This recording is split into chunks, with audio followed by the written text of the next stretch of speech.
नमस्कार, मैं हूं आपके साथ श्वेता झा। न्यूज पथ में आपका स्वागत है। राह जिंदगी की हो या खबरों की, उसमें कई मोड़ होते हैं, कई रफ्तार होती है, कई पड़ाव होते हैं। जिंदगी से जुड़ी खबरों के साथ आपको लिए चलेंगे न्यूज पथ पर, लेकिन उससे पहले आपको बता दें कि हॉर्न ओके प्लीज में आज बात होगी एनर्जी ड्रिंक से शरीर को होने वाले नुकसान की। बताएंगे कैसे एसिड और कैफीन की अधिक मात्रा दांतों के लिए खतरनाक है। सियासी ढाबा में दिखाएंगे बिहार में जीतन सहनी हत्याकांड पर कैसे जंगल राज के आरोपों में घिरे सुशासन बाबू नीतीश कुमार। तो सोशल अड्डा में करेंगे टमाटर समेत कई सब्जियों के दाम 100 रुपए किलो पार जाने से बढ़ी महंगाई पर मंथन। और प्रगति मार्ग में दिखाएंगे मुंबई में सड़क पर सब्जी बेचकर एक महिला ने कैसे संवारी अपने बेटे की जिंदगी। तो आइए शुरू करते हैं न्यूज पथ का सफर और सबसे पहले आपको दिखाते हैं ऐसी तस्वीरें जिनका जिक्र सरे रहा है। ये तस्वीरें सुर्खियों में भी है और सोशल मीडिया पर भी है। इनसे आपका बाखबर होना बेहद जरूरी है क्योंकि चौराहे पर इन्हीं की चर्चा है और चर्चा 20 मिनट के कमिश्नर की भी है।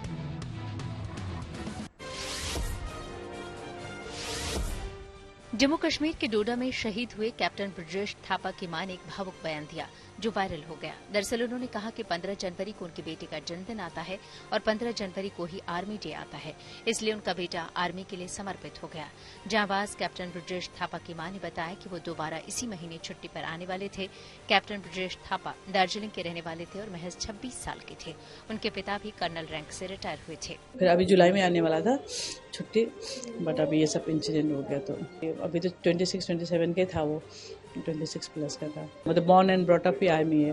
वो 15 जनवरी में बॉर्न हुआ था, वो आर्मी डे में बॉर्न हुआ था। वो उसका बर्थडे भी आर्मी डे में था। तो अभी हो गया ही क्योंकि नेचुरली उसने अपने देश के लिए अपने जान दे रखा है ना, तो हो गए। बट हमारा तो काफ़ी बड़ा लॉस भी हो गया वो, तो वो हमको अभी टाइम लगेगा थोड़ा सा अंडरस्टैंड करना। अभी भी हमको ऐसे लग रहा है कि पता नहीं अभी क्या हो रहा है। यूपी के प्रयागराज में कैंसर पीड़ित बच्चे को 20 मिनट के लिए शहर का कमिश्नर बनाया गया। बताया गया कि 10 साल के सचिन का सपना आईएएस बनने का है। ऐसे में मंडल कमिश्नर विजय विश्वास पंत ने कुछ देर के लिए इस बच्चे की इच्छा पूरी की। इस दौरान ये बच्चा खुश नजर आया।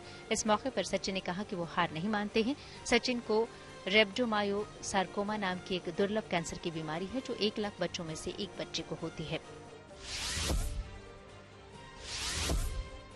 यूपी के लखनऊ में पंतनगर और अबरार नगर के निवासियों ने मिठाइयां बांटी और मकान नहीं तोड़ने के सीएम के निर्देश पर खुशी जताई।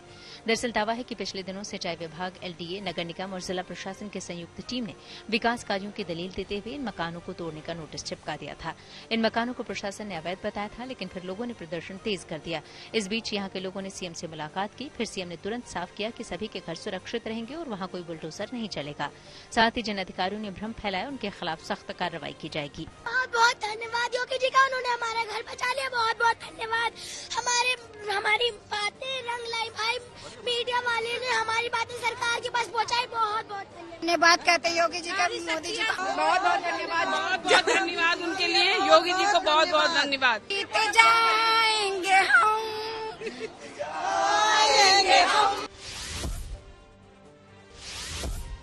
यूपी के प्रयागराज के स्कूल में हैरान करने वाला मामला सामने आया। दरअसल वहां समय से आधे घंटे पहले स्कूल बंद कर दिया गया। फिर एक बच्चा वहीं अंदर रह गया, लेकिन इसका पता तब चला जब शिवांश की बहन शिवानी तो घर पहुंच गई पर शिवांश नहीं आया। ऐसे में परिवार वाले स्कूल पहुंचे तो देखा कि वो स्कूल के अंदर ताले में बंद था।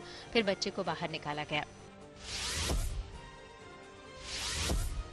यूपी के गाजियाबाद में सेना के एक पूर्व मरीन कमांडो ने एक शख्स की जान बचा ली। जांबाज डीएस नेगी ने हिंडन नदी में छलांग लगाते हुए इस युवक को तुरंत बाहर निकाला और डूबने से बचा लिया।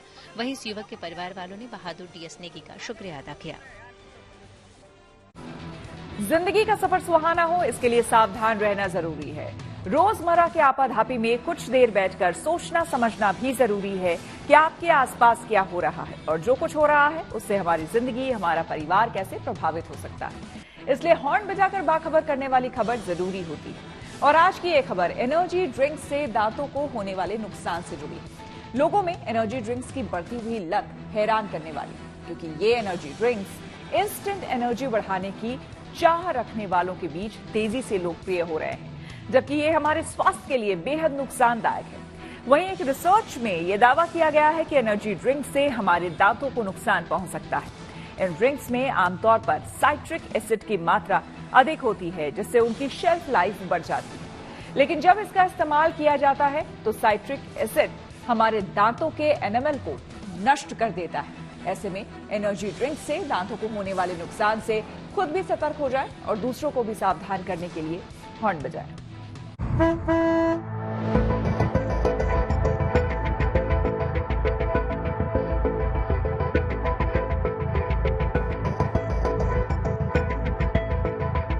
अक्सर जिम जाने वाले लोग अपने दिन की शुरुआत एनर्जी ड्रिंक से करते हैं और आप ये सोचते हैं कि भाई अगर जिम में जाकर कोई वर्कआउट कर रहा है, मसल्स बना रहा है, तो जाहिर सी बात है कि वो काफी हेल्दी चीजें खाता पीता होगा। लेकिन ऐसा है नहीं।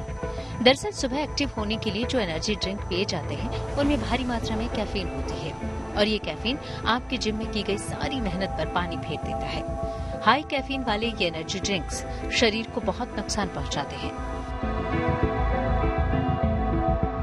लेकिन क्या आप जानते हैं कि एनर्जी ड्रिंक सेहत ही नहीं बल्कि आपके दांतों को भी नुकसान पहुंचाते हैं? ये सुनकर आप हैरान हो गए होंगे, लेकिन ये सच है क्योंकि एक नई रिसर्च में ये दावा किया गया है कि एनर्जी ड्रिंक सेहत ही नहीं बल्कि दांतों के लिए भी हानिकारक है। एनर्जी ड्रिंक्स में भी एक हाई कंटेंट ऑफ शुगर होता है, तो उससे जब हम वो कंज्यूम करते हैं तो हमारी ओरल कैविटी में हाई शुगर कंटेंट होता है, जिसकी वजह से हमारे बैक्टीरिया जो ऑलरेडी ओरल कैविटी में प्रेजेंट होते हैं उसकी वजह से पीएच कम हो जाता है हमारी ओरल कैविटी का। हमारे दांतों के ऊपर एक स्ट्रक्चर होता है उसे हम इनामल कहते हैं, जो कि यूजुअली कैल्शियम का बना होता है। And because of that low pH जो एसिडिक नेचर बन जाता है हमारी ओरल कैविटी में, उसकी वजह से वो इनामल इरोड होने लगता है, वो खराब होने लगता है। एंड ऐसे धीरे धीरे रेगुलर बेसिस पे अगर हम कंज्यूम करेंगे तो definitely in the long run हमें दिखेगा कि हमारे दांतों का स्ट्रक्चर वीक हो रहा है एंड हमें बहुत इजीली हमारे दांतों में कीड़ा लग रहा है। चमकते दांत हर किसी की ख्वाहिश होते हैं। कभी कभी हम कुछ ऐसा खा लेते हैं जिसकी वजह से हमारे दांतों पर दाग पड़ जाते हैं और दांत खराब दिखने लगते हैं। सोडा, कोला और दूसरे सॉफ्ट ड्रिंक्स दांतों के लिए नुकसानदायक हैं। इन कार्बोनेटेड ड्रिंक्स में मिले केमिकल दांतों के इनेमल को खराब कर देते हैं और दांत पीले और कमजोर पड़ने लगते हैं। इसके अलावा एसिड वाले फूड और ड्रिंक भी दांतों को खराब करते हैं। एनर्जी ड्रिंक्स भी दांतों की बाहरी परत को खराब करते हैं। बेहतर होगा कि आप वर्कआउट के समय एनर्जी ड्रिंक्स की जगह पानी पिएं। चाहे वो ब्राउन शुगर हो, बट अगर हाई कंटेंट ऑफ शुगर है जैसा कि एनर्जी ड्रिंक्स में होता है तो वो वही सेम इफेक्ट कॉज करेगा। और रही बात शुगर फ्री ड्रिंक्स की, तो उसमें और भी ऐसे फैक्टर्स होते हैं, जैसे कि कुछ कुछ ड्रिंक्स कार्बोनेटेड होते हैं, तो कार्बोनेटेड अगेन माउथ का पीएच कम करते हैं, वो भी सेम इफेक्ट करेंगे। एंड साथ ही साथ इनमें कैफीन का हाई कंटेंट होता है, उसी से हमें एनर्जी का वो ड्राइव मिलता है जब हम उनसे कंज्यूम करते हैं। कैफीन क्या करता है, हमारी बॉडी में डिहाइड्रेशन करता है, और जब डिहाइड्रेशन होता है तो हमारे मुंह में सलाइवा भी कम बनता है, हम ड्राई माउथ एक्सपीरियंस करते हैं। और ड्राई माउथ से जो भी कैविटीज हैं वो बहुत एक्सेलरेट हो जाती हैं, बहुत हाई स्पीड से वो हमारे दांत को खराब करती हैं। आजकल विटामिन टैबलेट्स की तरह सब लोग एनर्जी ड्रिंक्स ले रहे हैं। 18 से 34 साल की उम्र के लोग बड़ी संख्या में एनर्जी ड्रिंक्स ले रहे हैं। 12 से 17 साल की उम्र के बच्चे भी एनर्जी ड्रिंक्स पी रहे हैं। एनर्जी ड्रिंक्स में काफी मात्रा में कैफीन और चीनी होती है। साथ ही इनमें कुछ उत्तेजक पदार्थ भी मौजूद होते हैं, जैसे कि गुआराना, टॉरिन और एल-कार्निटाइन। ये पदार्थ शरीर में उत्तेजना और एनर्जी बढ़ा देते हैं। अगर आपको एनर्जी ड्रिंक पीना पसंद है तो कोशिश करें कि आप इनका सेवन कम से कम करें और स्पोर्ट्स ड्रिंक को धीरे धीरे पीने के बजाय इन्हें एक बार में ही पी लें। क्योंकि जब आप कोई अम्लीय चीज खाते हैं तो खाने या पीने के बाद आपके मुंह का पीएच सामान्य होने में कम से कम आधा घंटा लगता है। लंबे समय तक अम्लीय पेय पीने से आपके दांत लगातार एसिड में डूबे रहते हैं, जिससे आपके एनेमल को नुकसान पहुंचता है। जब दांतों का एनेमल पतला हो जाता है तो दांत दागदार और फीके दिखने लगते हैं, क्योंकि दांतों के नीचे मौजूद डेंटिन में दांतों का प्राकृतिक रंग ज्यादा चमकने लगता है और ये अंततः एनेमल को इस हद तक नष्ट कर देता है कि आपके दांतों में सड़न होने लगे। सिर्फ एनर्जी ड्रिंक्स नहीं, आई फील कि काफी ऐसे ड्रिंक्स हैं जिससे बच्चे एडिक्ट हो जाते हैं और बहुत रेडिली अवेलेबल है। आई फील अगर इन सब ड्रिंक्स की जगह हम अपने बच्चों को जूसेस देंगे, फ्रेश फ्रूट जूसेस देंगे, तो वो बेटर ऑल्टरनेटिव होगा। एंड जो लोग इस चीज के लिए यूज टू हो जाते हैं तो उन्हें slowly gradually they have to cut down on that. And वो ये भी कर सकते हैं कि एनर्जी ड्रिंक लेने के बाद एक सिप ऑफ वाटर ले लें, पानी का एक सिप ले लें, ताकि वो जो शुगर उनके दांतों पे चिपका हुआ है वो वॉश डाउन हो जाए। एक साधारण सॉफ्ट ड्रिंक में करीब 30 मिलीग्राम कैफीन होता है। एक कप कॉफी में करीब 100 मिलीग्राम कैफीन होता है, लेकिन एक एनर्जी ड्रिंक में करीब 300 मिलीग्राम कैफीन होता है। और आजकल युवा दिन में 1 या 2 नहीं बल्कि 4-4 एनर्जी ड्रिंक्स लेते हैं, क्योंकि उन्हें दिन भर एनर्जी चाहिए। स्टूडेंट्स काफी एनर्जी ड्रिंक्स पी रहे हैं क्योंकि उन्हें रात भर जागकर पढ़ाई करनी होती है, लेकिन एनर्जी ड्रिंक्स पीने से ज्यादा फायदा नहीं होता बल्कि नुकसान होता है। कैफीन की वजह से शरीर में पानी की कमी हो जाती है, सिर दर्द और माइग्रेन की समस्या होती है। ज्यादा कैलोरी और चीनी होने की वजह से डायबिटीज का खतरा होता है, ब्लड प्रेशर और हार्ट रेट बढ़ता है। कई लोगों को कार्डियक अरेस्ट भी आ जाता है। वहीं कई लोगों को सांस लेने में तकलीफ होती है और छाती में जकड़न होने लगती है। इसके अलावा नींद नहीं आती और भूख भी नहीं लगती है। स्पेशली लोगों को लगता है कि डेंटिस्ट मीठा खाने से रोकते हैं, बट ऐसा नहीं है। हम मीठा खा सकते हैं, लेकिन उसके बाद हमें ये इंश्योर करना है कि हम एक सिप वाटर ले लें या एटलीस्ट रिंस कर लें। और कुछ लोगों को ये भी मिसकंसेप्शन होता है कि अगर मैंने कोला कोल्ड ड्रिंक लिया है उसके बाद हम ब्रश कर लेंगे तो ठीक हो जाएगा। वो ज्यादा डैमेजिंग है, क्योंकि जब हम कोला पीते हैं, जैसे मैंने बताया कि ओरल कैविटी का पीएच कम हो जाता है, उस टाइम पे हम ब्रश करेंगे तो हम उस कम पीएच में और फोर्सफुली उस इनामल को एरोड करेंगे। मतलब केमिकल इफेक्ट तो है, मैकेनिकली भी हम उस इनामल को एरोड करेंगे। तो एटलीस्ट 20 to 30 मिनट्स बाद, जब तक वो पीएच नॉर्मल नहीं हो जाता, हमें ब्रश नहीं करना है, बट हम रिंस जरूर कर सकते हैं और या हम पानी का एक सिप पी सकते हैं उस टाइम पे। ऐसे में सवाल ये भी है कि एनर्जी ड्रिंक्स का विकल्प क्या हो सकता है। अगर एनर्जी ड्रिंक्स पीना छोड़ दें तो फिर क्या पिएं? अगर कैफीन की जरूरत ही है तो ग्रीन टी या कोई हर्बल टी पी सकते हैं, या 1 कप चाय कॉफी पी सकते हैं। इसमें इतना कैफीन नहीं होता जो नुकसान करे। नारियल पानी में काफी सारे इलेक्ट्रोलाइट्स और मिनरल्स होते हैं। कैफीन के बहुत सारे साइड इफेक्ट होते हैं, इसलिए कैफीन वाले एनर्जी ड्रिंक्स न पिएं। इन्हें पीने से फायदा नहीं, नुकसान ही होगा। ऐसे में एनर्जी ड्रिंक से दांतों को होने वाले नुकसान से खुद सतर्क हो जाएं और दूसरों को भी सावधान करने के लिए हॉर्न बजाएं। दिल्ली से Neetu Jha, good news today. NEET मामले पर 2 और आरोपी गिरफ्तार। आइए सीधे आपको लिए चलते हैं न्यूज एक्सप्रेस वे पर, जहां देश भर की कुछ और जरूरी खबरें कर रही हैं आपका इंतजार। विवादों में घिरी ट्रेनी आईएएस अधिकारी पूजा खेड़कर पर बड़ा एक्शन हुआ। दरअसल मसूरी के Lal Bahadur Shastri national academy of administration ने पूजा खेड़कर का महाराष्ट्र से ट्रेनिंग प्रोग्राम तुरंत प्रभाव से रद्द कर दिया। इसके बाद महाराष्ट्र सरकार ने भी उन्हें ट्रेनिंग प्रोग्राम से हटा दिया। अब पूजा को वापस मसूरी जाना होगा। जम्मू कश्मीर में दक्षिणी पीर पंजाल के इलाकों डोडा, पुंछ, राजौरी, किश्तवाड़, रियासी और कठुआ में आतंकियों से निपटने के लिए खास रणनीति बनाई गई। सूत्रों के हवाले से खबर है कि आतंकवाद से निपटने के लिए क्षेत्रवार सुरक्षा बलों की तैनाती की जाएगी। इसके लिए 50 जगहों की पहचान की गई है। लगभग 2 दशकों के बाद जम्मू रीजन के 3 क्षेत्रों में बड़ी संख्या में सैनिकों को जरूरी वाहनों और हथियारों के साथ तैनात किया जाएगा। घने जंगलों में सुरक्षा बलों की ज्यादा मौजूदगी रहेगी। राष्ट्रपति ने सुप्रीम कोर्ट में 2 नए जजों की नियुक्ति को मंजूरी दे दी। इनमें जस्टिस एन कोटेश्वर सिंह और जस्टिस आर महादेवन शामिल हैं। इन नियुक्ति के बाद न्यायमूर्ति एन कोटेश्वर सिंह मणिपुर से सुप्रीम कोर्ट में न्यायाधीश बनने वाले पहले जस्टिस होंगे। पिछले दिनों सुप्रीम कोर्ट की कॉलेजियम ने केंद्र सरकार से जम्मू कश्मीर हाईकोर्ट के मुख्य न्यायाधीश एन कोटेश्वर सिंह और मद्रास हाईकोर्ट के कार्यवाहक मुख्य न्यायाधीश आर महादेवन को सुप्रीम कोर्ट का न्यायाधीश नियुक्त करने की सिफारिश की थी। नीट पेपर लीक मामले पर सीबीआई ने 2 और आरोपियों को गिरफ्तार कर लिया। पेपर की चोरी करने के आरोपी पंकज को बिहार के पटना से गिरफ्तार किया गया, जबकि उसका सहयोगी राजू झारखंड के हजारीबाग से पकड़ा गया। यूपी के मुख्य सचिव मनोज कुमार सिंह से मुलाकात के बाद शिक्षकों को एक राहत भरी खबर मिली। दरअसल डिजिटल अटेंडेंस सिस्टम 2 महीने के लिए स्थगित कर दिया गया है। अब एक एक्सपर्ट कमेटी बनाई जाएगी जो इन 2 महीनों में शिक्षकों के मुद्दों पर विचार करेगी। पिछले कुछ दिनों से टीचर इस अटेंडेंस सिस्टम का विरोध कर रहे थे। खबरों के एक्सप्रेसवे से आगे रुक करते हैं सियासी ढाबे का, जहां आज की सबसे दिलचस्प खबर मौजूद है। बिहार के दरभंगा में वीआईपी पार्टी के अध्यक्ष और पूर्व मंत्री मुकेश सहनी के पिता की घर में घुसकर बेरहमी से हत्या कर दी गई।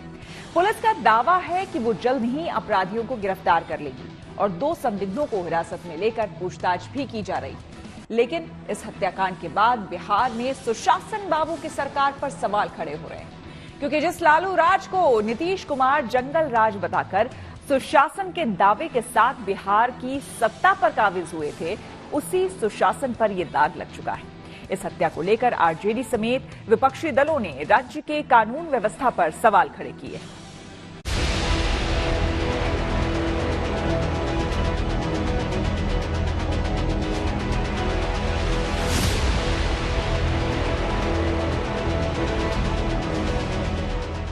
जिस बिहार को जंगल राज से मुक्ति दिलाने के नाम पर नीतीश कुमार 2.5 दशक पहले सत्ता में आए थे, जिस बिहार को अपराध मुक्त करके सुशासन बाबू कहलाने के सियासी दावे किए थे, और आज 24 साल बाद भी उस सुशासन की पोल तब खुलती नजर आई जब बिहार में एक पूर्व मंत्री के बुजुर्ग पिता की उनके घर में घुसकर हत्या कर दी गई। हत्या की खबर के बाद घटनास्थल पर पहुंचे वरिष्ठ पुलिस अधिकारियों ने बताया कि शुरुआती तौर पर ऐसा लग रहा है कि चोरी के इरादे से हमलावर घर में घुसे थे और विरोध करने पर उनकी हत्या कर दी गई।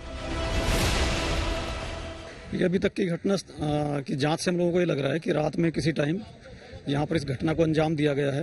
ये घर गांव के एक किनारे पे अवस्थित है, जिसके कारण पड़ोसियों को लगता रात में सूचना नहीं मिली है। पुलिस को सुबह 7:15 बजे के लगभग खबर मिली तो तमाम वरीय पदाधिकारी यहाँ तुरंत पहुंचे हैं और SIT टीम का गठन किया गया है। FSL, डॉग स्क्वाड सभी ने आके यहाँ जाँच की है और बहुत ही महत्वपूर्ण सुराग हम लोगों को मिले हैं। अंदर में एक जगह पे टेबल पे 3 खाली गिलास भी मिले हैं, कुछ और कागज मिले हैं, कुछ और यहाँ सामान मिला है, जिससे काफी हद तक हम लोग उद्भेदन के नजदीक हैं। जल्द ही मामले को उद्भेदन करके कोशिश होगा कि 24 घंटे के अंदर इसको उद्भेदन हम लोग कर लें और आप लोगों को विस्तृत जानकारी दी जाएगी। 70 साल के जीतन सहनी बिहार के पूर्व मंत्री और विकासशील इंसान पार्टी यानी VIP के प्रमुख मुकेश सहनी के पिता थे।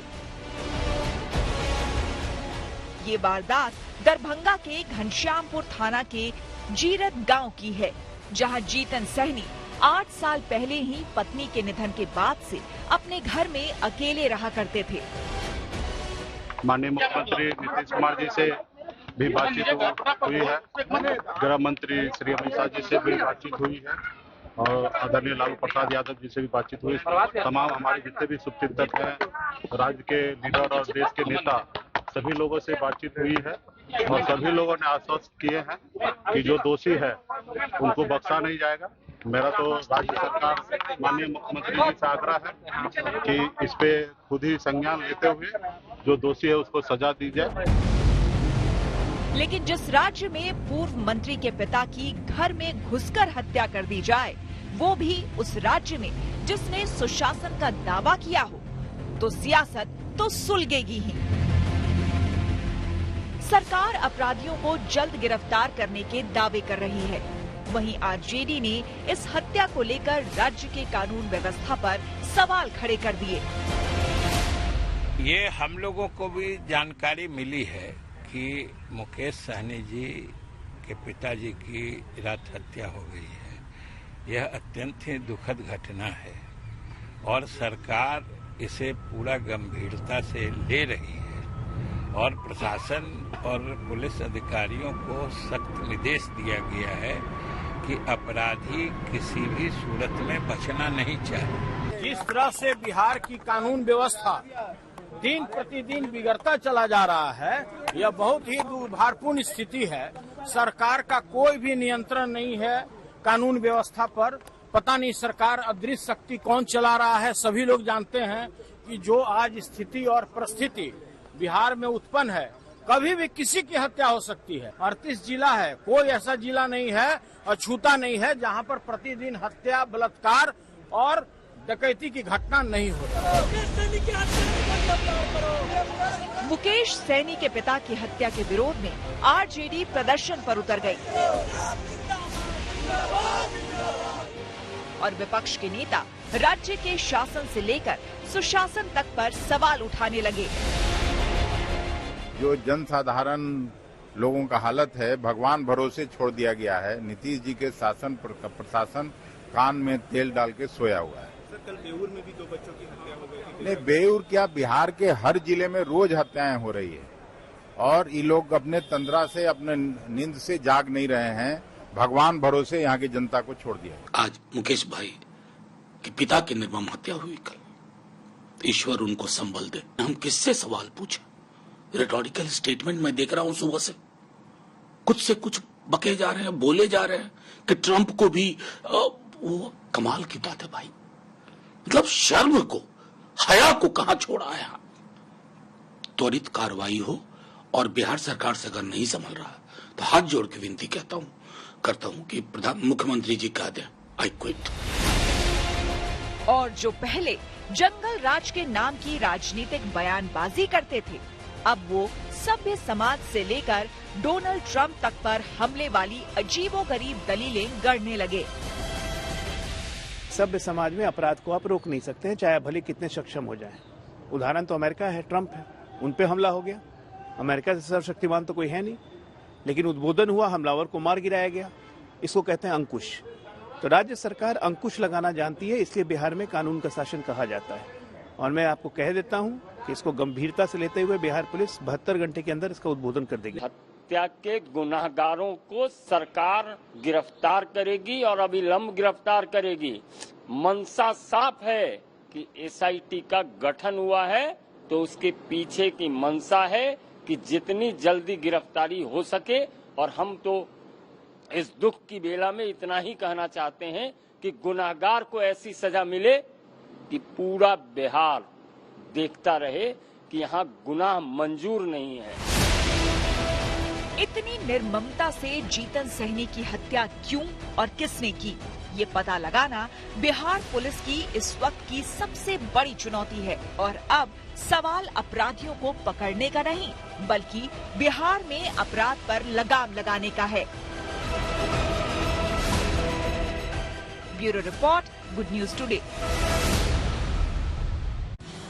न्यूज पथ पर आगे है धन बाजार, जहां शेयर बाजार से लेकर कारोबार तक की सभी अहम खबरें होती हैं और इसका सीधा रिश्ता आपकी आमदनी आपकी जेब से होता है। तो तेज रफ्तार खबरों के बीच ये जरूरी खबरें छूट ना जाए, इसलिए सीधे आपको लिए चलते हैं धन बाजार।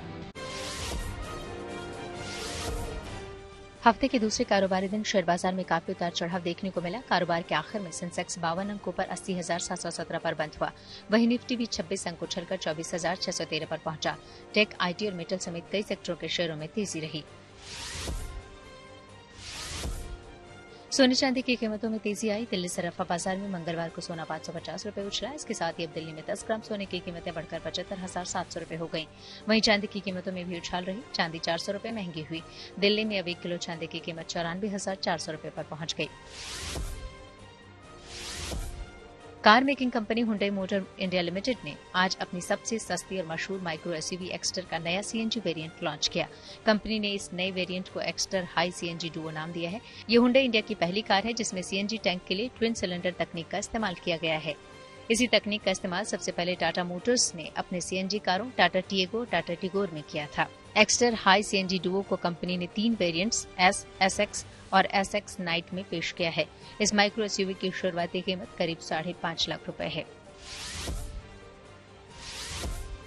चर्चा है कि किया इंडिया ने तकनीकी खराबी आने के कारण इलेक्ट्रिक एसयूवी EV6 की लगभग 1000 से ज्यादा यूनिट्स को वापस बुला लिया है। कंपनी के इस रिकॉल में 3 मार्च 2022 से 14 अप्रैल 2023 के बीच बनाई गई EV6 के मॉडल्स शामिल हैं। बताया जा रहा है कि इन गाड़ियों के इंटीग्रेटेड चार्जिंग कंट्रोल यूनिट में खराबी की वजह से इन्हें वापस बुलाया गया है। केंद्रीय बजट पेश करने से पहले हर साल की तरह इस साल भी नॉर्थ ब्लॉक में पारंपरिक हलवा सेरेमनी का आयोजन किया गया। इस दौरान वित्त मंत्री निर्मला सीतारमण ने सबका मुंह मीठा कराया। ये समारोह बजट तैयार करने के आखिरी चरण में किया जाता है। दरअसल हलवा सेरेमनी का आयोजन ये बताता है कि बजट को अंतिम रूप दिया जा चुका है और इसके छपने का काम शुरू हो चुका है। इस समारोह में बड़ी संख्या में बजट तैयार करने वाले अधिकारी और कर्मचारियों के प्रति आभार व्यक्त किया जाता है। दरअसल वित्त मंत्रालय के बजट विभाग के जितने भी अधिकारी बजट बनाने के काम में जुटे होते हैं, उन्हें संसद में बजट पेश होने तक अपने परिवारों से संपर्क नहीं करने दिया जाता है। ऐसे में सरकार उनका आभार प्रकट करने के लिए हलवा समारोह का आयोजन करती है। न्यूज पथ के सफर में अब सोशल अड्डा का रुख करेंगे, जहां आज बात होगी घर का बजट बिगाड़ रही महंगी सब्जियों की। बारिश के मौसम में सब्जियों की कीमतें आसमान छू रही हैं। किचन में सबसे ज्यादा इस्तेमाल होने वाला टमाटर ज्यादातर शहरों में महंगाई का शतक बना चुका है। नई दिल्ली में ठेलों पर टमाटर 120 रुपए किलो तक बिक रहा है। आंकड़ों के मुताबिक पिछले 15 दिनों में सब्जियों की कीमतों में 40 से 100% तक का उछाल देखने को मिला है। जिसकी वजह से कई दूसरी सब्जियों के दाम 100 रुपए किलो के पार चले गए हैं। हमारी टीम ने दिल्ली समेत देश के अलग अलग शहरों में सब्जियों की कीमतों का जायजा लिया और लोगों से बात कर उनकी राय जानी।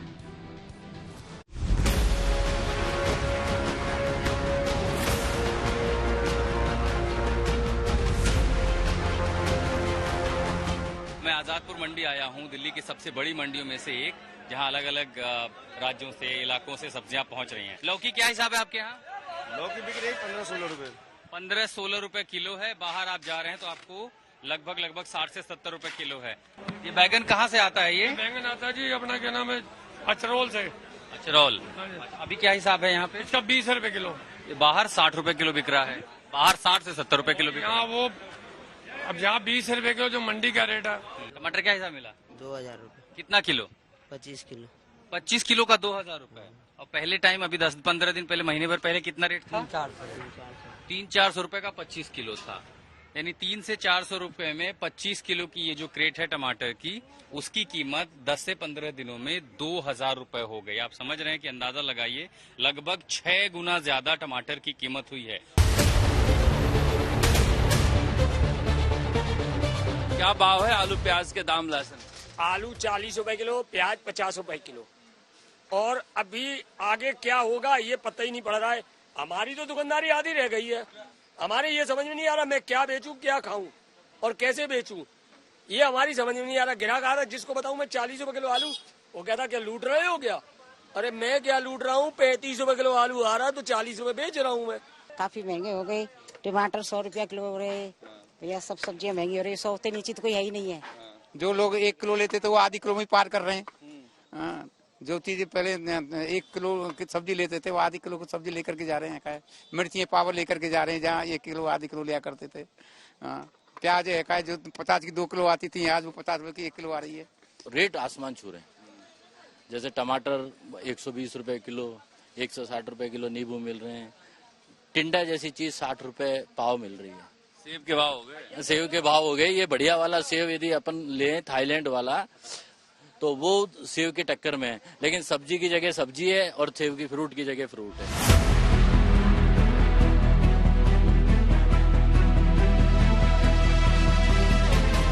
मध्य प्रदेश की राजधानी भोपाल में भी लोगों को इन दिनों महंगी सब्जियां खरीदनी पड़ रही है। बीते करीब 10 दिनों से सब्जियों की कीमतों में आग लगी हुई है। आज भोपाल में आप ये सब्जी कितने में बेच रहे हैं? अलग अलग सब्जियों के दाम बता दीजिए। सर ये अभी तो टमाटर का ही चल रहा है। टमाटर वही 80-100 रुपए किलो चल रहा है। और प्याज चल रही है 50 रुपए किलो, भिंडी 80 रुपए किलो, गिलकी 80 रुपए किलो। पालक, ये हरी सब्जी कम आ रही है बारिश की वजह से, ये महंगी चल रही है। तो वजह क्या है कि क्यों इतनी महंगी? कि हम पिछली बार भी आए थे तब भी कीमतें तो यही थी। हर साल ही होता है, पानी गिरता है तो अब बारिश में माल कम आता है। बाहर से सब्जी आ रही है आधे से ज्यादा, अपने इधर तो लोकल में गिलकी भिंडी है बस। कब तक इसी प्रकार से ये कीमत रहेगी और क्या है इसकी वजह? ये 10-15 दिन कीमत रहेगी, फिर बारिश के बाद वापस भाव घट जाएंगे। पहले हम टमाटर 20 रुपीज के खाते थे, अभी 120 दे रहे हैं। इससे आप अंदाजा लगा सकते हो 100 रुपीज प्लस है तो कितना होगा। सारी सब्जियों के भाव ऐसे है। नींबू भी लेने जाओ तो अभी 40-80 रुपीज के मिलते हैं, 250 मतलब 160 के मिलते हैं। अभी डबल सारी चीजों के भाव अभी 30, 40, 50 प्लस है, 250 का भाव। कोलकाता के शहर के जितने भी बाजार है उसमें खासकर जो वेजिटेबल्स है, सब्जी है, उसका महंगाई जो है उसका मार जो आम लोग हैं वो झेल रहे हैं। आइए लोगों से बात करते हैं। महंगाई बहुत है आजकल। समझिए हम सोचते हैं कि ये सब्जी बनाएंगे, पर बाजार में आके देखते हैं नहीं ये नहीं चलेगा और दूसरा कम दाम वाला लेके चले जाए। बहुत महंगा है। 100 के ऊपर बीन्स या बीन्स वगैरह तो 200 से कम कुछ भी नहीं। आज ही मैं बात कर रही थी कि कलकत्ता में इतना महंगाई सब्जी का, वी कांट इवन इमेजिन। टमाटर थोड़ा ज्यादा हो गया, बड़ा हुआ था, कम भी हो गया था, बीच में फिर ज्यादा हो गया, अभी 90-100 रुपए ऐसे चल रहा है। कारण क्या है? बारिश की कमाई या फिर जो सप्लाई नहीं है? सप्लाई नहीं है। मोरो G85 5G की भारत में बिक्री शुरू। टेक्नोलॉजी से जुड़ी ऐसे ही हर एक जरूरी खबर को जानने समझने के लिए आइए आपको लिए चले डिजिटल का लिए। कर्नाटक विधानसभा में आर्टिफिशियल इंटेलिजेंस से जुड़े कैमरों ने अपना काम करना शुरू कर दिया है। इन कैमरों के जरिए सभी सदस्यों के आने और जाने का समय पता चल सकेगा, यानी सदन में उनकी उपस्थिति की अवधि कितनी रही, इस बारे में भी पूरा डेटा मौजूद रहेगा। अमेरिकी कंपनी मोटोरोला के नए स्मार्टफोन मोटो G85 5G की भारत में बिक्री शुरू हो गई। इसकी शुरुआती कीमत करीब 18,000 रुपए रखी गई है। इसमें कुछ ऑफर्स के साथ डिस्काउंट भी मिलेगा। यह स्मार्टफोन 3 रंगों में मिल रहा है। खबर है कि अनंत अंबानी और राधिका के शादी समारोह में मेहमानों की एंट्री QR कोड से हुई। ये कोड कार्यक्रम शुरू होने से करीब 5-6 घंटे पहले ही दिया गया था। इस कोड को गेस्ट के निजी मोबाइल नंबर और ईमेल पर शेयर किया गया था। इसके अलावा VIP गेस्ट के हाथ की कलाई में अलग अलग रंगों का बैंड भी नजर आया। और अब रुक करते हैं प्रगति मार्ग का, जहां ऐसी खबरें हैं जो कि देश की तरक्की, प्रगति और लोगों की काबिलियत दिखाती है। प्रगति मार्ग में आज आपको दिखाएंगे महाराष्ट्र के डोंबिवली में एक मां के संघर्ष और बेटे की मेहनत से मिली सफलता की कहानी। मां जिसने सब्जी बेचकर अपने पूरे परिवार की जिम्मेदारी संभाली, बेटे को पढ़ाया लिखाया और बेटे ने भी कड़ी मेहनत करके मां के इस संघर्ष को बेकार नहीं जाने दिया। उसने CA जैसी कठिन परीक्षा पास कर ली। देखिए।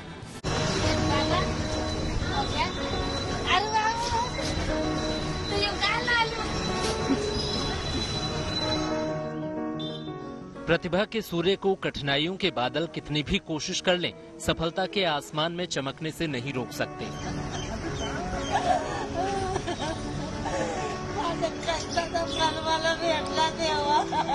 कुछ ऐसी ही कहानी है महाराष्ट्र के डोंबिवली में रहने वाली नीरा ठोंबरे और उनके बेटे की, जो हालातों से लड़कर जीतने वाले हौसले की मिसाल बन गए और आज उनके बेटे योगेश ने CA की कठिन परीक्षा पास कर ली।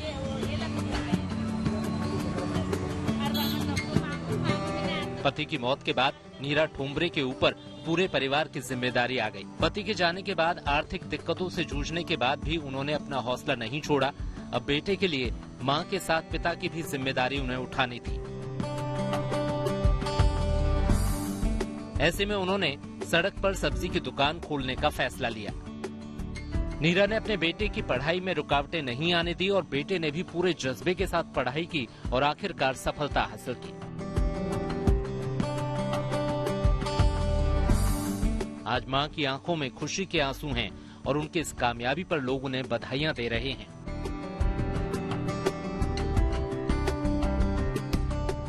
बेटे ने CA की परीक्षा पास की तो मां को लग रहा है जैसे वो जिंदगी के इम्तिहान में अव्वल आई हूं। मां की मेहनत ने योगेश के लिए इम्तिहान पास करने में प्रेरणा का काम किया। मेनली जब माँ इतना सपोर्ट कर रही है या फिर हर चीज़ माँ मेरे को दे रही है तो मेरे को भी उसको रिवर्ट में कुछ देना चाहिए। फिर बहुत सारे जनों के पास सब कुछ रहता है बट फिर वो सपोर्ट या फिर वो अच्छे से नहीं पढ़ पाते। आसपास के लोग भी नीरा की मेहनत की तारीफ करने से नहीं थक रहे। सभी का कहना है कि नीरा की मेहनत सफल रही। शुभेच्छा देने वाले, इसने बहुत मेहनत किया, इसका मेहनत का फल बहुत अच्छा मिला। बहुत इतना आप इन्हें कब से जानती हैं? कैसे जानते हैं? जैसा वो बैठता है वैसा मैं जानता है। बहुत मेहनत किया है उसने, तो उसका फल अच्छा दिया भगवान। योगेश की सफलता कई लोगों के लिए मिसाल बनेगी, उन्हें प्रेरणा देगी। उम्मीद है कि इनकी मेहनत यूं ही रंग लाती रहेगी और ये और भी सफलताएं हासिल करेंगे। Mithilesh Gupta, Dombivli, good news today.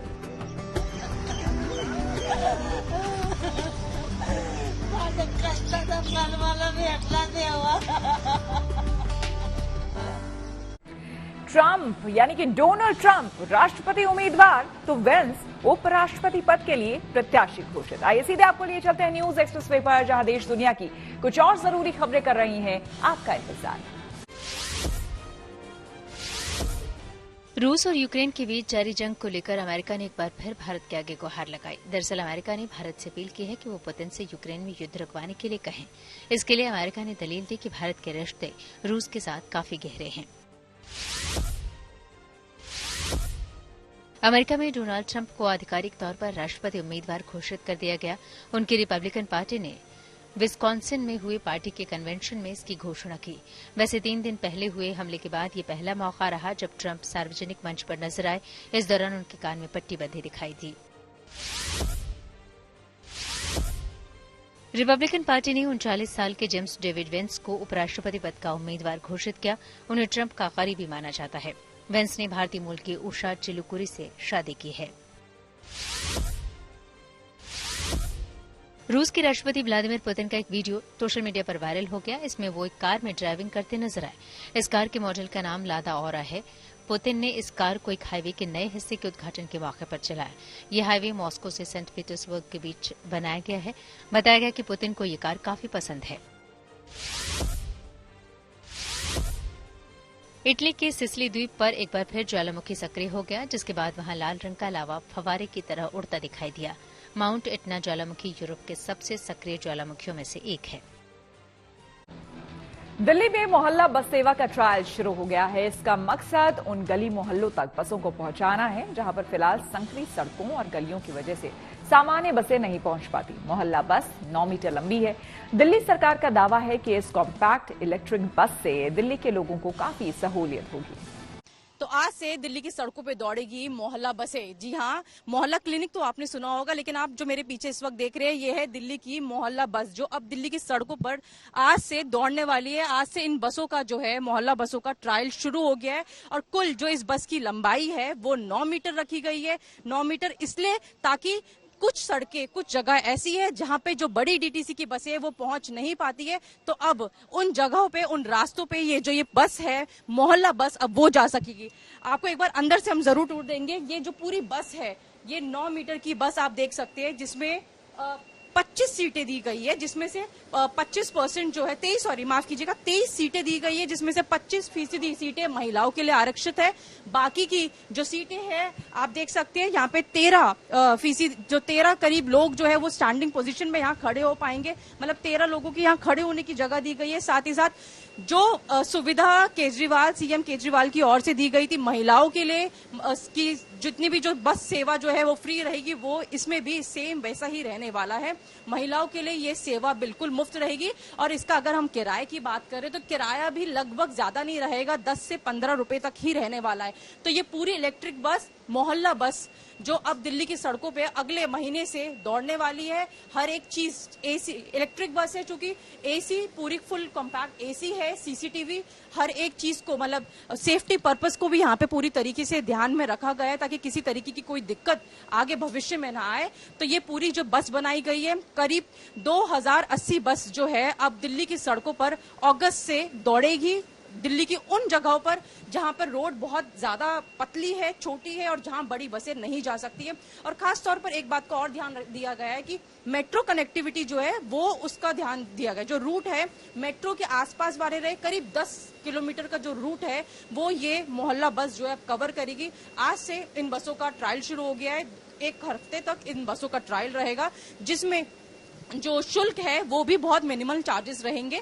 जिसको देना है वो दे सकते हैं, ये चीज भी इसका प्रावधान यहाँ रखा गया है।